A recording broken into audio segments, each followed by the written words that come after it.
Hello viewers, welcome to Vidhyalakshmi YouTube channel. இன்னைக்கு நம்ம இந்த வீடியோ செஷனில் பார்க்க போகிறது ரெஃப்ரெஷர் கோர்ஸ். இந்த ரெஃப்ரெஷர் கோர்ஸை வந்து பார்த்துட்டு நம்ம +2 டாபிக் பார்த்தோம்னா இட் வில் பி ஈஸி. ஏன்னா இதுதான் ஃபவுண்டேஷன். ப்ரீவியஸ் வீடியோஸில் இதை பற்றி டீட்டெயிலாக உங்களுக்கு கொடுத்துருக்கு. இன்றைக்கி நம்ம பார்க்க போகிற டாபிக் வந்து ரெஃப்ரெஷர் கோர்ஸில் எக்கனாமிக் க்ரோத் அண்டு டெவலப்மெண்ட். ஆக்சுவலாக இது நம்ம +2ல் பார்த்தீங்கன்னா 11th சாப்டரில் இதனுடைய டீட்டெயில் பார்ப்போம். அதனுடைய இன்ட்ரடக்ஷனாக நம்ம இங்கே ஒரு மினிமம் கண்டென்ட்டை இங்கே நம்ம ஜஸ்ட் லிசன் பண்ண போகிறோம். Easiest topic as well as interesting topic. Okay, as usual இது வந்து நம்ம படிக்கும்போது நம்ம என்ன தெரிஞ்சுக்கிறோம், அதாவது அப்ஜெக்டிவ் லேர்னிங் அவுட்கம் என்ன வெளியில் வரும் அப்படின்னா, number 1 to know about the concept. எல்லா இடத்துலையுமே கான்செப்ட் தான் ஃபர்ஸ்ட் நிற்கும்.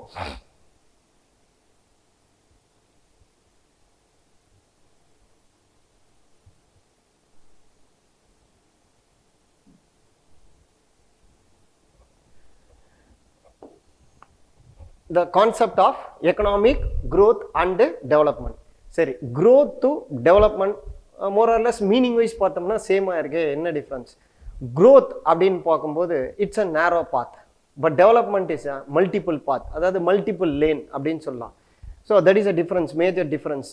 ஸோ growth எங்கெங்கெல்லாம் அப்ளிகபிள், டெவலப்மெண்ட் எங்கெங்க அப்ளிகபிள், இதை தான் நம்ம இங்கே பார்க்க போகிற concept. Okay, next one is to understand the differences between developed and developing countries. ஏன்னா முன்னாடியே சொல்லியிருக்கல, growth and development அதனுடைய continuation. Then to understand the strong features of Indian economy.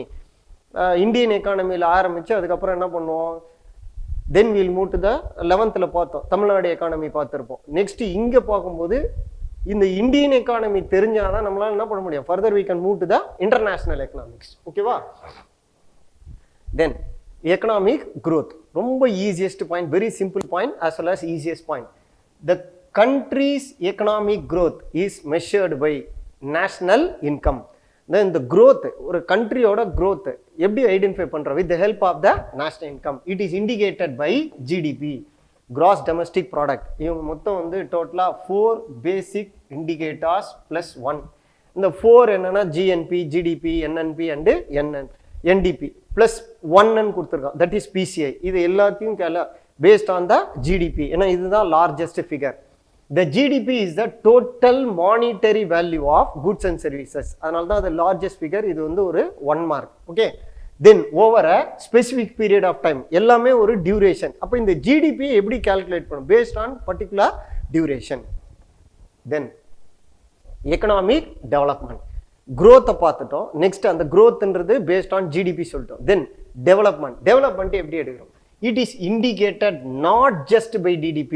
அதுக்கும் இதுக்கும் இருக்கிற ஒரு சின்ன difference. There we are include main concept GDP. Here it is indicated not just by DDP but also increasing citizens quality. ஏன்னா ஒரு developed நேஷனுக்கும் developing நேஷனுக்கும் எதை பேஸ் பண்ணுவோம், based on the citizen quality of life, அதாவது standard of living, அவங்களுடைய வாழ்வாதாரம், அதை வச்சு தான் நம்ம இங்கே எடுக்கிறோம். Next, the quality of life is being assessed by several indices. இது என்னென்ன இண்டைசஸ் என்னென்ன? For example HDI, PQLI and GNHI. அது என்ன சார் HDI? அதுலேயே அப்ரிவேஷன் இருக்கு இல்லையா, human development index. And then PQLI, physical quality life index. And GNHI, gross national happiness index. Okay, இது வந்து ஒரு ஜிடிபியினுடைய சோர்ஸ், IMFனுடைய சோர்ஸ். இந்த இயர் பார்த்தீங்கன்னா 2016. அதில் இந்தியாவோட பொசிஷன் என்ன இருக்கு based on the 2000 year census. இப்போ வந்து நமக்கு கீப் ஆன் இன்க்ரீசிங் ஆகிட்டு we are in the 3rd position. Okay, then features of the Indian economy. இதில் ஒரு குயிக் அண்டர்ஸ்டாண்டிங்காக புல்லட் பாயிண்டோட கொடுத்துருப்போம், அதை அப்படியே எக்ஸ்பிளைன் பண்ணியிருப்போம். ஸோ ஒவ்வொரு ஸ்லைட்லேயும் 2 சப் டாபிக் வரும். அதில் number 1, as a India as a mixed economy. So நம்மளது வந்து combination of capitalism and socialism, அதான் வந்து மிக்சட் எக்கானமி. இதனுடைய கம்ப்ளீட் வேர்ஷன், எலாபரேட்டட் வேர்ஷன் வந்து நம்ம +2ல் ஃபர்ஸ்ட் சாப்டராக படிக்க போகிறோம், that is macro economics. Okay, it is a typical example of mixed economy. ஏன்னா there is no country 100% capitalism, 100% socialism, 100% mixedism. ஆனால் one such an example in the mixedism is India. both private and public sector coexist. மிக்ஸிடிசத்தினுடைய concept என்னன்னா it is a combination of two, combo of two. Next, இங்க which play a major role? Agriculture plays a major role. நம்மளோட output, majority output எதை base பண்ணிருந்தா based on the agriculture play the key role. So the maximum pursued occupation, நம்மளோட occupation அதாவது நம்மளுடைய income எல்லாமே எதை base பண்ணிருக்கு? Agricultural output. நெக்ஸ்ட், அரௌண்ட் 60%, இது 60 to 70 கூட சொல்லலாம், of the people are engaged in the agricultural occupation. அவங்களுடைய அவுட்புட் எல்லாமே அதை பேஸ் பண்ணி தான் இருக்கு. Then their livelihood is also based on the agricultural output. So around, in fact above 17% of our GDP is contributed to the agriculture, that is primary sector. நம்மளோட primary sector நோடைய output மட்டுமே 17%. And then Indian economy and emerging market, எதை base பண்ணி சொல்றோம்? Because of the population strength, big market. India has a emerged vibrant economy sustaining stable GDP. ஸ்டேபிளா வச்சிருக்கும். அந்த production, என்ன production கொடுக்குறோமோ there is a continuous and always there is a demand in the market. அதனால அது ஸ்டேபிளா இருக்கு. Next, emerging economy. Emerging as a top economic giant world wide பார்க்கும்போது world map கொடுத்துருக்கோம். Next இந்த கண்ட்ரினுடைய ஜிடிபியும் கொடுத்துருக்கோம். இதில் இந்தியாவோட பொசிஷன் பார்த்தீங்கன்னா அட் ப்ரெசன்ட் 14.1. இது எல்லாமே old output, but for easy understanding, ஏன்னா வீடியோ செஷன் இல்லையா, so I have included some important pictures. Giant among the world economy, India backs 7th position in terms of GDP. இதில் இந்த GDP வச்சு தான் நம்ம எதை கால்குலேட் பண்ணோம்? அதாவது இந்த ஜிடிபியே based on the purchasing power parity, நம்மளோட வாங்கும் திறன். As a result rapid economic growth Indian economy as a, இதனுடைய அவுட்புட் இது மாதிரி தொடர்ந்து பண்ணோம்னா India will be enrolled in the G20. G20 la one of the important member. So that is that is highlighting presentation of the India in the field of production. Next, features of the Indian economy. இதெல்லாம் continuation. இது 5th point. Fast growing economy. Every year pathina there will be a keep on increasing. India's economy is well known for high and sustained, அதாவது ஒரு சீரான நிலையான கண்டினியூஸாக இருக்குது right from the year. இது வந்து old census as per text book. And in between you know very well, during the COVID time we have suffered, not only India, world countries, globally we are affected. So இப்போ நம்ம திரும்பியும் பழைய நிலைமைக்கு போயிட்டோம். now we are at present they gave the report around 6%, 6.1, 6.3 அப்படின்னு போயிருக்கோம். Previously we achieved the target, அதாவது 7.1 வரைக்கும் போயிருக்கோம் by the year 2016-17. 7.1 in GDP, next to People Republic of China. சைனாக்கு அடுத்து நம்ம அந்த இடத்துல இருக்கோம். Next, fast growing service sector. ஆக்சுவலாக பிரைமரி அக்ரிகல்ச்சர், செகண்டரின்றது manufacturing unit, third one is service sector. இப்போ இதுக்குள்ளே நம்ம கால் எடுத்து வச்சுருக்கோம். For example the technical services, IT field எல்லாமே எதுக்குள்ளே வந்துடும்? சர்வீஸ் செக்டாருக்குள்ளே வந்துடும். எஸ்பெஷலி த ஐடி, பிபிஓ, அதாவது business processing and outsourcing தான் பிபிஓன்னு சொல்கிறது. ஸோ இந்தியாவோட பொசிஷன் இன்னைக்கு ரிமார்க்கபிள் பொசிஷனில் இருக்குது.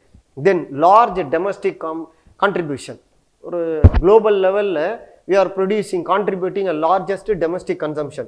The faster growth rate in the economy, the standard of living, முக்கியமாக வாழ்வாதாரம், standard of living has improved a lot. So இது ஒரு காலத்தில் சைக்கிள் இருந்தாவே பெரிய விஷயமா இருந்தது. தென் they started purchasing the bike, 2-wheeler. அதுக்கப்புறம் என்ன ஆச்சுன்னா 4-wheeler. இப்போது லக்ஸுரி லெவலுக்கு மூவ் ஆயிருக்கும். So it is all based on the standard of living.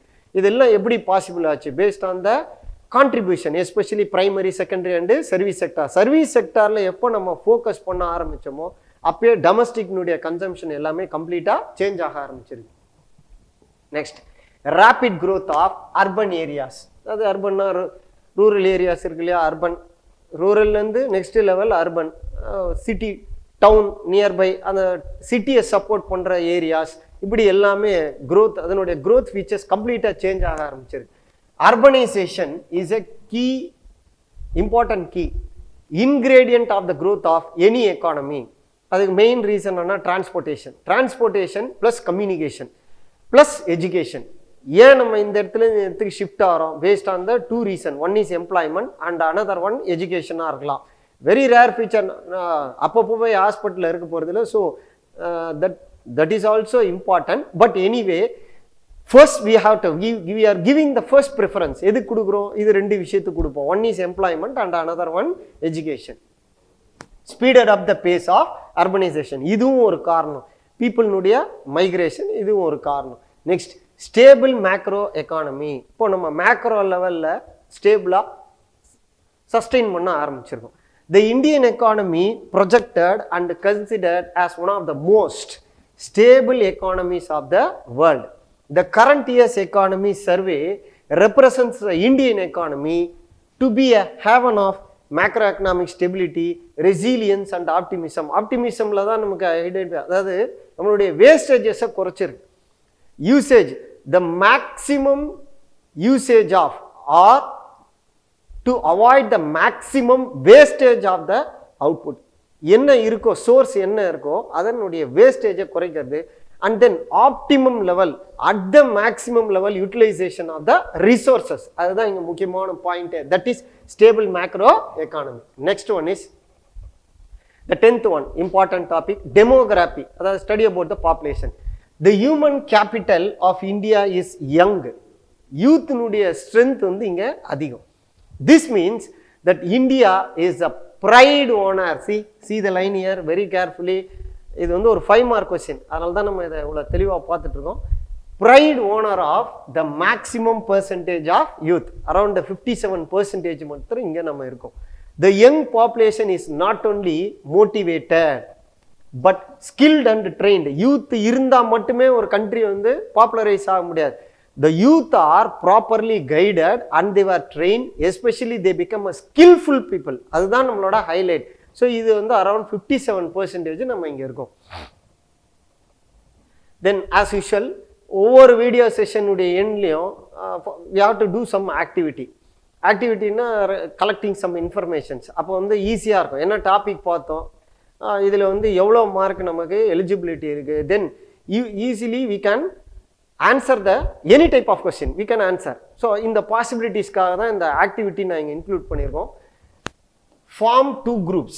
உங்களுக்குள்ள ஒரு 5 members இருக்கீங்க, இல்லை 10 members இருக்கீங்க, make 2. Okay, for developed and developing countries ஒரு லிஸ்ட் எடுத்துக்கலாம். டிஸ்கஸ் அபவுட் த எந்தெந்த கண்ட்ரிலாம் டெவலப்டு. ஃபார் எக்ஸாம்பிள் ஒரு காண்டினென்ட்டை எடுத்துப்போம், இல்லை வேர்ல்டு காண்டினென்ட்டை 2 பார்ட்டாக பிரிச்சுட்டு இதுக்குள்ளே என்னென்ன டெவலப்டு இதெல்லாம் டெவலப்பிங் இப்படி பிரிச்சுக்கலாம். And then to explain individually the strong features of the Indian economy. ப்ரீவியஸாக பார்த்தாலே அந்த 10 பாயிண்ட்டாக 5 பாயிண்ட்ஸாக கூட பிரித்து படிச்சுக்கலாம். Then next one assessment, writing. ஜென்ரலாக அசஸ்மெண்ட்ன்றது கம்ப்ளீட்லி ஒரு ப்ராஜெக்ட் ஒர்க் மாதிரி. Writing, gathering information, text book content plus அடிஷ்னலாக வேறு என்ன அப்படின்றதையும் நம்ம கேதர் பண்ணி எழுதுறது. The meaning of the economic growth ஃபர்ஸ்ட்லேயே வெரி பிகினிங் ஸ்லைட்லேயே நமக்கு அதனுடைய ஃபீச்சர்ஸ் இருக்குது. நெக்ஸ்ட்டு எக்கனாமிக் டெவலப்மெண்ட் அந்த features of the Indian economy. இது எல்லாமே 2 மார்க் 3 மார்க் 5 மார்க்கில் வர கொஸ்டின்ஸ். 2 மார்க்கில் கேட்டால் ஒரு 2-3 பாயிண்ட்ஸ் எழுதலாம். 3 மார்க்கில் கேட்கும்போது ஒரு 5 பாயிண்ட்ஸ். தென் 5 மார்க்கில் கேட்கும்போது 1.5 page R 2 page paste on the features. Okay, and thank you for வாட்சிங் த வீடியோ.